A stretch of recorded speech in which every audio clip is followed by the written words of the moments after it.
నిన్నటి వరకు ఆయన గురువు, కానీ ఈరోజు ఆయన నిందితుడు. 16 ఏళ్ల వయసులో తనను తన గురువే రేప్ చేశాడు అని ఓ కొరియోగ్రాఫర్ తన గురువుపై ఆరోపణ. ఫిలిం ఛాంబర్లో కంప్లైంట్, ఆ తర్వాత పోలీసులకు కంప్లైంట్. రంగంలోకి దిగిన పోలీసులు ఆరోపణలు ఎదుర్కొంటున్న గురువును అరెస్ట్ చేశారు. ఇదే ఇప్పుడు హాట్ టాపిక్. ఆ గురువే జానీ మాస్టర్. ఆ అమ్మాయి కోసం జానీ మాస్టర్ చాలానే చేశారంటున్నారు జానీ మాస్టర్ వైఫ్ ఆయిషా.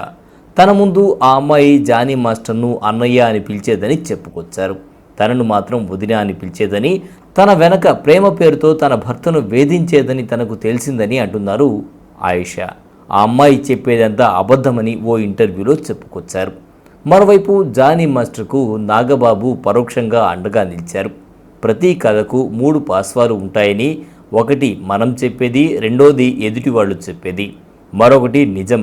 నిజం ఎప్పటికైనా గెలుస్తుంది అనేలా ఆయన ట్వీట్ చేశారు. ఇక నిర్మాత సి కళ్యాణ్ జానీకి అండగా నిలిచారు. ఇటువంటివి భవిష్యత్తులో జరిగితే హీరోయిన్లతో నిర్మాతలు, డైరెక్టర్లు భయపడాల్సిన పరిస్థితి వస్తుందని చెప్పుకొచ్చారు. జానీ మాస్టర్కు మరికొందరు శిష్యులు కూడా అండగా నిలిచారు. ఆయన అలాంటి వాడు కాదని చెబుతున్నారు. తనకు వచ్చిన క్రేజ్ కారణంగా చాలామంది పథకం ప్రకారం ఇరిగిచ్చారనే విధంగా చెబుతూ ఉన్నారు. మరోవైపు 15వ తేదీ కేసు పెట్టాక భారీ పార్టీ జరిగిందని, జానీ మాస్టర్ను తొక్కేశామని చెప్పుకున్నారంటూ మరో కొరియోగ్రాఫర్ సంచలన ఆరోపణలు చేశారు. పోలీసులు మాత్రం ఈ కేసుకు సంబంధించి ఆధారాల సేకరణలో బిజీగా ఉన్నారు.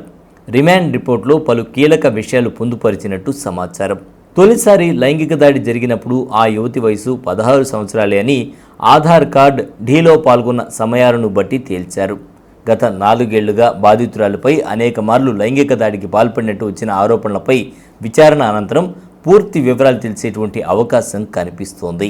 మరోవైపు ముంబైలోని హోటల్లో తనపై జానీ మాస్టర్ అత్యాచారానికి పాల్పడ్డారని యువతి తన ఎఫ్ఐఆర్ కాపీలో చెప్పుకొచ్చింది. ఈ విషయాన్ని బయట ఎవరికీ చెప్పొద్దని జానీ మాస్టర్ బెదిరించినట్టు వాపోతోంది. అదేవిధంగా షూటింగ్ సమయంలో అతను చెప్పినట్లు వినకపోతే అసభ్యకరంగా ప్రవర్తించేవాడని ఆవేదన వ్యక్తం చేసింది. తనపై పలుమార్లు జానీ మాస్టర్ లైంగిక వేధింపులకు పాల్పడ్డాడని, మతం మార్చుకుని తనను పెళ్లి చేసుకోవాలని బలవంతం చేశాడని ఎఫ్ఐఆర్లో ఫిర్యాదు చేసింది. ఇదిలా ఉండగా ఫిర్యాదు అందుకున్న పోలీసులు జానీ మాస్టర్ను అరెస్ట్ చేసేందుకు గోవాకు చేరుకున్నారు. గోవాలో ఆయన అదుపులోకి తీసుకుని శుక్రవారం ఉదయం 4 గంటలకు హైదరాబాద్ తరలించారు. ఉదయం 10 గంటల తర్వాత ఉప్పరపల్లి కోర్టులో హాజరుపరచగా కోర్టు 14 రోజుల రిమాండ్ విధించింది. ఇక ఈ కేసు మున్ముందు ఎలాంటి మలుపులు తిరుగుతుందో చూడాలి. ఈ వీడియో మీకు నచ్చినట్లయితే లైక్ చేయండి, షేర్ చేయండి. మరిన్ని ఇంట్రెస్టింగ్ వీడియోస్ కోసం SSN సింహపురి సంగతులు నెల్లూరు ఛానల్ ను సబ్స్క్రైబ్ చేసుకోండి.